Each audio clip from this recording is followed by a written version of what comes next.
যে কসম করে বললেও কাফারা দিতে হবে না। এই গুম খুন আয়নাঘর নির্যাতন সব সত্য।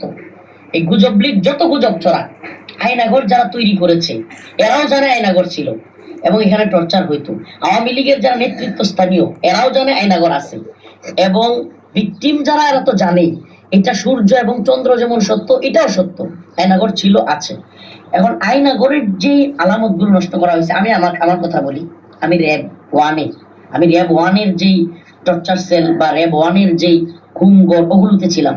আমি ওখানে যেটা দেখছি আপনাদেরকে বলি, আমি একজন প্রত্যক্ষদর্শী, আল্লাহকে সাক্ষী রেখে বলছি। প্রথমত বলি, এই কথাগুলো যদি মিথ্যা হয় তাহলে প্রথমত যেটা আল্লাহর কাছে আমাকে জবাবদিহি করতে হবে। দ্বিতীয় হলো, যেই মানুষগুলো আমাদেরকে র্যাব বলেন, ডিবি বলেন, পুলিশ বলেন, যারা কিনা আমাদেরকে ওই ঘরগুলোতে নিয়ে রাখছিল বা যারা ওখানে ছিল, এরা কি বলবে? এরা কি জীবিত না? এরা বলবে হুজুরা মিথ্যাবাদী, দেখো হুজুর কিভাবে মিথ্যা বলতেছে।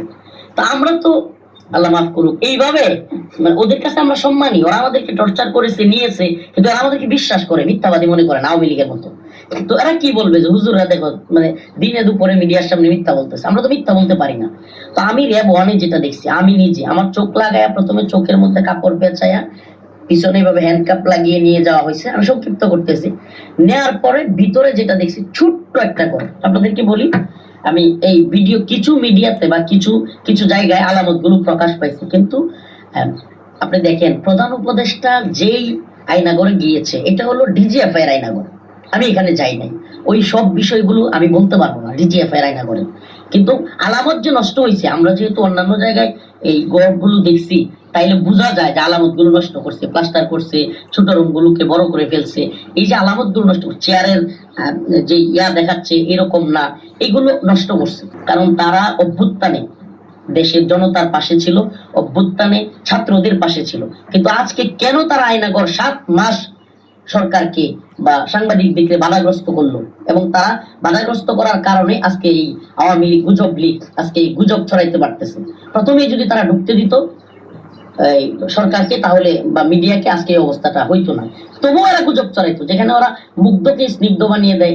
এদের গুজবের তো কোনো শেষ নেই। কিন্তু আমি যেটা দেখছি বলি, ছোট্ট একটা রুম, আমি একবার আমার চোখের সামনে ভাসতেছে, আল্লাহকে সাক্ষী রেখে বলতেছে। আবার যারা র্যাবে ছিল এরাও তো এগুলো শুনবে বা দেখবে, এরা তো এগুলো সাক্ষ্য দিবে।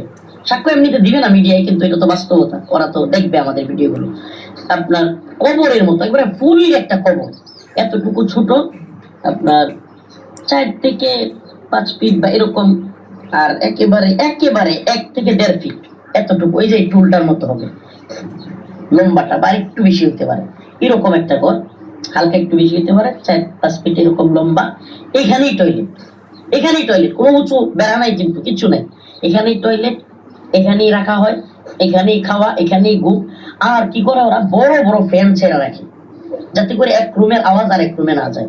আমি আল্লাহকে সাক্ষী রেখে বলছি, আমি র্যাব ওয়ানে এই ঘরগুলোতে ছিলাম। আমি নিজে কানে আমি অন্যদের আওয়াজ শুনছি, চিৎকারের কান্না আওয়াজ শুনছি, আমি নিজে আল্লাহকে সাক্ষী রেখে বলছি। আরেকটা বিষয় হলো, যেই ঘরটা টর্চার সেল, এইটা এই গুম ঘরের আশেপাশেই থাকে। কারণ এটা যেহেতু চোখ বেঁধে নিয়ে যায়, সুনির্দিষ্ট করে বলা যে কারোর জন্য কঠিন।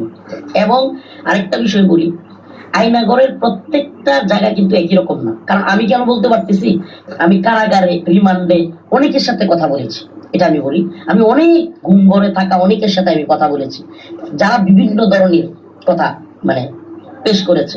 এরা আরো সূক্ষ্ম কৌশলে যে গুজবটা ছড়াচ্ছে যে চেয়ার যদি স্টিলের হয় তাহলে ইয়া হবে।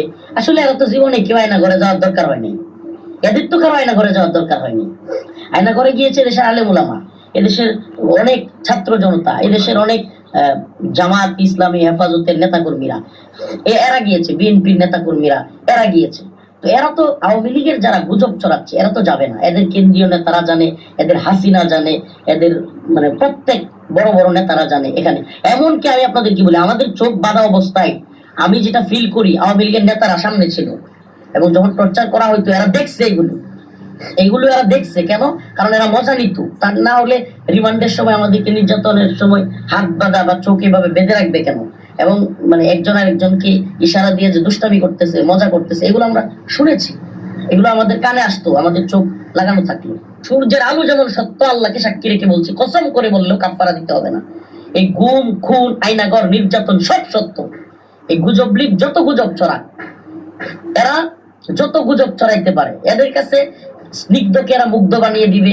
এরা আমাদের ভাই আবু সাইদকে গুলি করে হত্যা করেছে, হাসিনা স্বীকার করেছে, এটা কিন্তু আপনারা মিডিয়ার লোকেরা জানেন, হাসিনা স্বীকার করেছে যে আবু সাইদ হত্যা হয়েছে। এরা এটাকে গুজব বলবে।